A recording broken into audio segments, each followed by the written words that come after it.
आप लोगों को ये तकलीफ रहती है कि हम एसएस में पढ़ाई शुरू कहाँ से करें, तो मैं आपके लिए उसका सॉल्यूशन लेके आया हूँ। अभी हम एसएस के अंदर 2 मार्क्स के जितने भी चैप्टर हैं उनके आईएमपी क्वेश्चंस को देखेंगे और उनका आंसर किस तरीके से लिखते हैं उसके ऊपर फोकस करेंगे। मैं इस वीडियो के अंदर, इस लेक्चर के अंदर आपको पूरा डिटेल में कॉन्सेप्ट नहीं समझाऊंगा। मैं ये समझाऊंगा कि बोर्ड आपको उस चैप्टर से किस तरीके के सवाल पूछती है और आपको कैसे 2 मार्क्स के आंसर लिखने हैं। आपको थोड़ा सा पढ़ना है, ज्यादा मार्क्स लेके आना है, थोड़ी मेहनत करनी है, ज्यादा मार्क्स लेके आना है। तो 2 मार्क्स के लिए आपको आएंगे चैप्टर 1, 2, 6, 8, 9, 12, 13 और 20। इन सारे चैप्टर के आईएमपी क्वेश्चंस मैं आपको देने वाला हूं और उसका आंसर कैसे लिखना है वो बताने वाला हूं। अब चैप्टर 8 के हम लोग 2 मार्क्स के क्वेश्चन देख लेते हैं। तो आपको यह ध्यान रखना है कि क्वेश्चन किस तरीके से आ रहे हैं। आप सब एक्सपर्ट हैं, आपको भूख लगी हो तो चाय, कॉफी, दारू, गांजा जो लेना है वो लेकर बैठ जाओ। हम लोग आगे पढ़ते हैं। पहला सवाल बोला गया है कि why black soil is called self ploughing soil. Ploughing जो आपसे प्रोनाउंस होता है वो आप प्रोनाउंस कर लेना, बट अपने को आंसर सही लिखना है। अभी देखो, मैं एक इंपॉर्टेंट बात बता देता हूं कि आपको ये ध्यान रखना है कि यहाँ पे पहले आपको स्टार्ट करना है बेसिक लाइन से। किससे स्टार्ट करना है? बेसिक लाइन से। ये बेसिक लाइन सब जगह कॉमन है, देखो ये सेकंड आंसर में भी और ये थर्ड आंसर में भी। इस चैप्टर का ये बेसिक लाइन है, आपको इसको याद कर लेना है और हर आंसर के अंदर ये बेसिक लाइन लिखनी है, जिससे आपका आंसर और प्रेजेंटेशन दोनों अच्छा रहेगा। आप क्वेश्चन के ऊपर वापस आ जाते हैं। तो black soil is called self lying as it can retain or absorb water and get swell up in the presence of moisture। इसके ऊपर पानी डालोगे तो ये पानी को ऑब्जर्व कर लेगा और जब इसके अंदर पानी रहता है तो ये अपने आप को फुला लेगा, स्वेल कर लेगा। इसीलिए इसको क्या बोला जाता है? सेल्फ फ्लाइंग सॉइल बोला जाता है। इतने में आपको पूरा 2 मार्क्स नहीं मिलेगा, आंसर तो यहाँ पे हो गया पूरा। आगे क्या लिखना है? It also known as cotton soil as it is favourable to growing cotton. Cotton को उगाने के लिए ये सबसे फेवरेबल सॉइल होता है, इसीलिए इसको क्या बोला जाता है? कॉटन सॉइल बोला जाता है। अब ये जो लाइन है ये मैंने काफी टफ लिख दी है, इसको मत लिखो, आगे देखते हैं। This soil get crack during summer and hold water during the rainy season. जब समर आता है तो इसके अंदर क्रैक्स पड़ जाते हैं और रेनी सीजन के अंदर ये पानी को अपने अंदर भर के रखता है, एब्जॉर्ब करके रखता है। Due to its characteristic features it become easier to plough. यही सारी इसकी कैरेक्टरिस्टिक की वजह से हम लोग बोल सकते हैं कि ये सेल्फ प्लगिंग सॉइल है। तो ब्लैक सॉइल के बारे में मैंने आपको काफी आसानी से बता दिया, जो चीजें हार्ड थी वो मैंने निकाल दिया। अब दूसरा सवाल देखो। तो दूसरे सवाल का स्टार्ट आप कैसे करोगे? बेसिक लाइन से।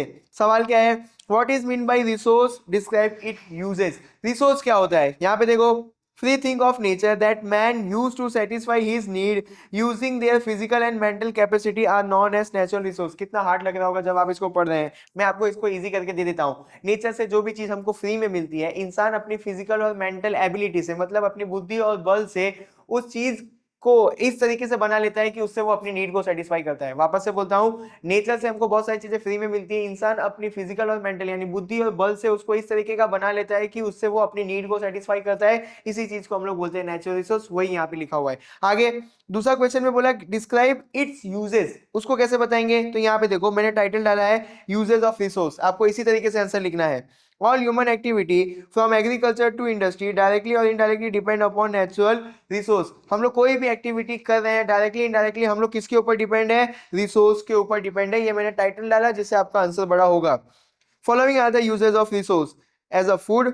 मतलब हम लोग रिसोर्स को खाने के लिए इस्तेमाल करते हैं, रॉ मटेरियल के लिए इस्तेमाल करते हैं और एनर्जी रिसोर्स के लिए इस्तेमाल करते हैं। तो आपको यहाँ पे ध्यान रखना है कि देखो मैंने किस तरीके से आपका ये 2 मार्क्स का आंसर लिखा हुआ है। आगे चले, अब थर्ड क्वेश्चन को देखते हैं। Describe the process of soil formation, states are classified.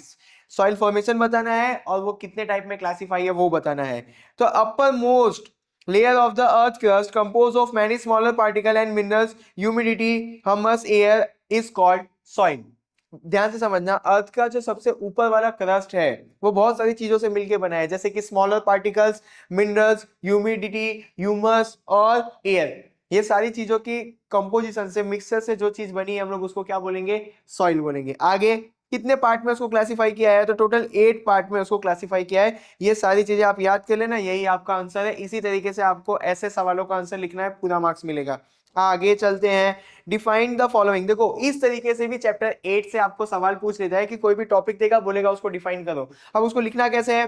जैसे देखो, सॉलिटरी रिसोर्स के बारे में पूछा था तो यहाँ पे आप टाइटल डालोगे सॉलिटरी रिसोर्स। अब ये होता क्या है? Minerals are available only in 1 और 2 प्लेस इन द वर्ल्ड। इसको हम लोग क्या बोलते हैं? Solitary resource. कोई भी मिनरल्स दुनिया में 1 से 2 जगह पे पाया जा रहा है, ऐसे रिसोर्स को हम लोग बोलते हैं सॉलिटरी रिसोर्स। एग्जांपल क्या है? क्रायोलाइट। आगे देखो, नेशनल रिसोर्स, आपको इस तरीके से टाइटल डालना है फिर आंसर लिखना है तो आपका आंसर अच्छा दिखेगा।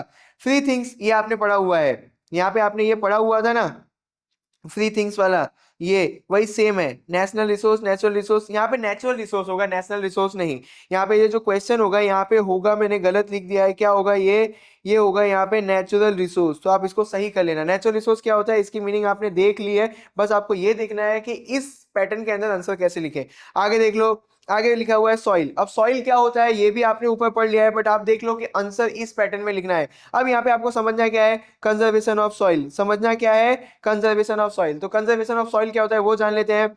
Soil conservation refer to the method and practices used to prevent soil erosion, maintain the fertility, health of the soil. Soil conservation का मतलब ये है कि आपको सॉइल को इरोजन होने से रोकना है, उसकी फर्टिलिटी को मेंटेन करना है, साथ साथ में सॉइल की हेल्थ को मेंटेन करना है।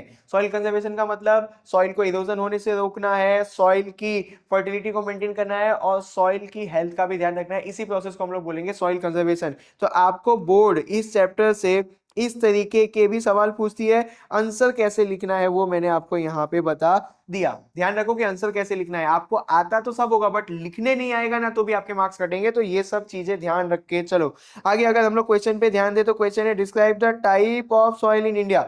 अब स्टार्ट कैसे करोगे, बेस लाइन से, फिर उसके बाद मीनिंग डाल दोगे। आपने ये मीनिंग सेम ऊपर याद की हुई है तो आपको ये याद है, बस आंसर लिखने के लिए आपको यहाँ पे वापस से लिखना है। अब टाइप ऑफ सॉइल, तो अपने इंडिया में इतने टाइप के सॉइल हैं, ये मैंने आपको यहाँ पे लिस्ट बना के दे दी है। आपने ऊपर भी टाइप ऑफ सॉइल के बारे में देखा, देखो यहाँ लिखा है स्टेट्स आर क्लासिफाइड, यहाँ क्या लिखा हुआ है, describe the types of soil.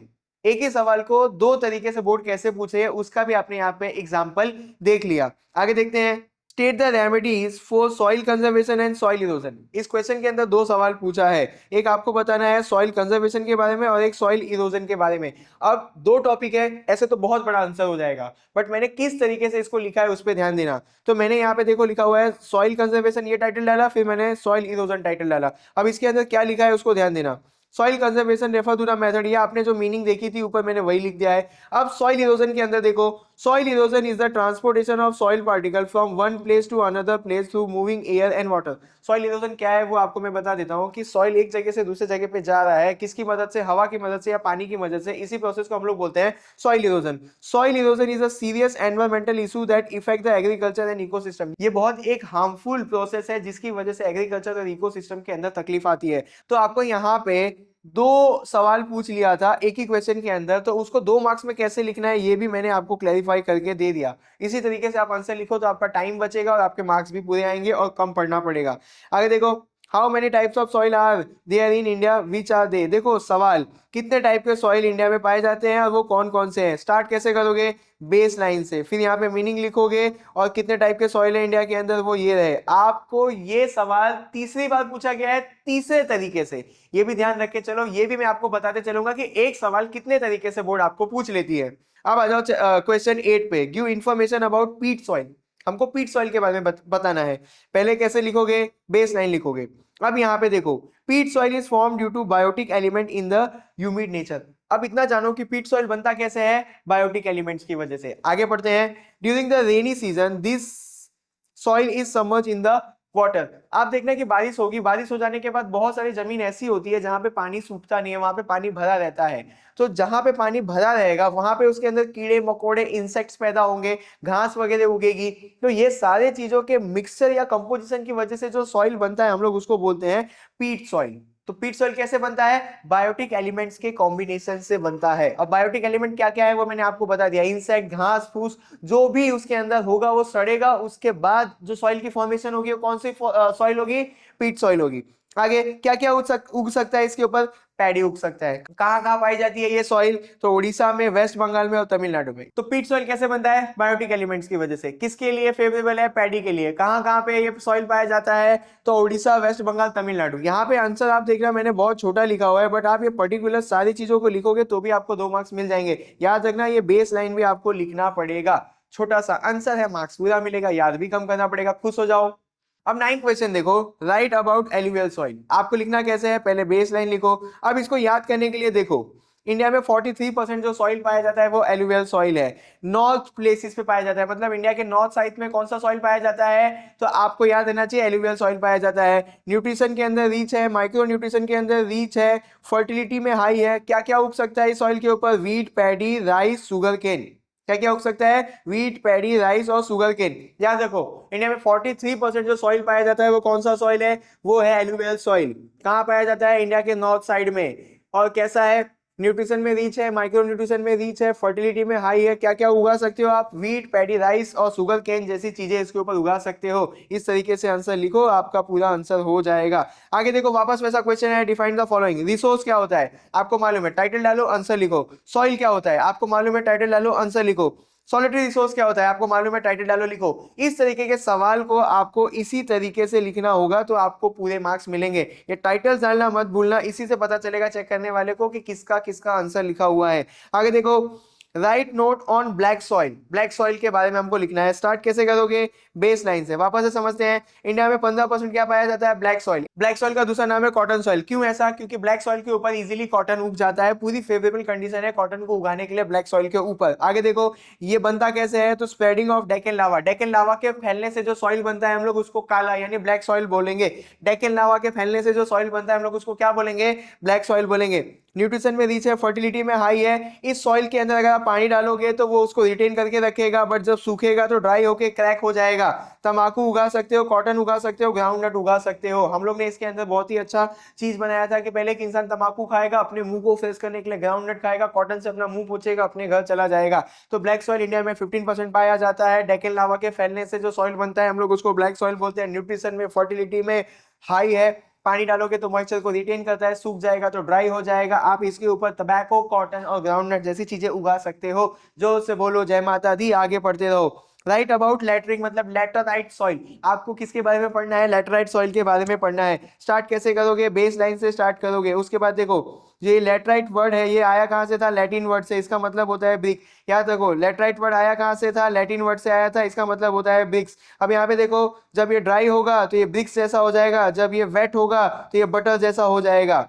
Dry होगा तो ब्रिक बन जाएगा, अगर पानी डालोगे तो बटर बन जाएगा। ये जो इसके अंदर चेंजेस आ रही है किसकी वजह से आ रही है, क्लाइमेट चेंज की वजह से आ रही है। मतलब अगर बारिश हो रही होगी तो गीला हो जाएगा, सूखा पड़ेगा तो सूख जाएगा। तो ये जो इस सॉइल के अंदर चेंजेस आ रही है किसकी वजह से आ रही है, क्लाइमेट चेंज की वजह से आ रही है। ये विंडवर्ड साइड में पाया जाता है, हिल और माउंटेन के विंडवर्ड साइड में पाया जाता है। मैं इसके अंदर डिटेल में नहीं जा रहा हूँ, बट इतना याद रखो कि लैटराइट सॉइल माउंटेन और हिल्स के विंडवर्ड साइड में पाया जाता है। लैटराइट सॉइल माउंटेन और हिल्स के विंडवर्ड साइड में पाया जाता है, इतना याद रखो और आपका काम हो जाएगा। ये सॉइल की जो फर्टिलिटी है वो बहुत कम होती है। तो ठीक है, यहाँ पे लैटराइट सॉइल भी हो गया। तो यहाँ पे मैंने आपको चैप्टर 8 के सारे क्वेश्चंस करवा दिए, किस तरीके से सीखना है वो भी मैंने आपको बता दिया। अभी भी कोई डाउट लगे तो मुझे कमेंट करना, मैं इससे भी आसान तरीके से इस चैप्टर को आपको लिखना सिखा दूंगा। अपने दोस्तों को भेज देना अगर आपको समझ में आ गया हो तो।